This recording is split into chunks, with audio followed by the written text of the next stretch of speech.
So eccentric exercises I'm a huge fan of, especially for things like the rotator cuff. And the idea is to pick a weight that is probably going to be a little bit uncomfortable when you do that. But what we don't want to do, this is going to be for the supraspinatus, one of the most commonly injured rotator cuff muscles, is we don't want to do the concentric, the active phase, because they're already pissed off.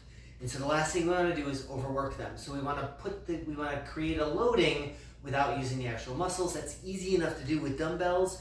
You would just pick a weight that is going to be a little uncomfortable as you do them, but you start here and you just bring them out and now they're loaded. You want to be a little bit in front of you. It's called the scapular plane, and then you slowly let them down. In this particular case, this wouldn't be enough weight for me, but I don't really have shoulder problems.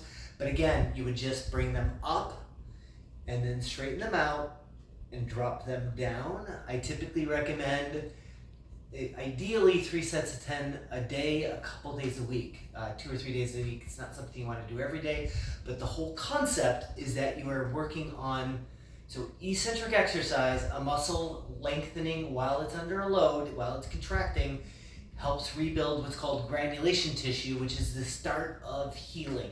So again, straighten them out, slowly drop them down. That weight should be a little bit uncomfortable for you.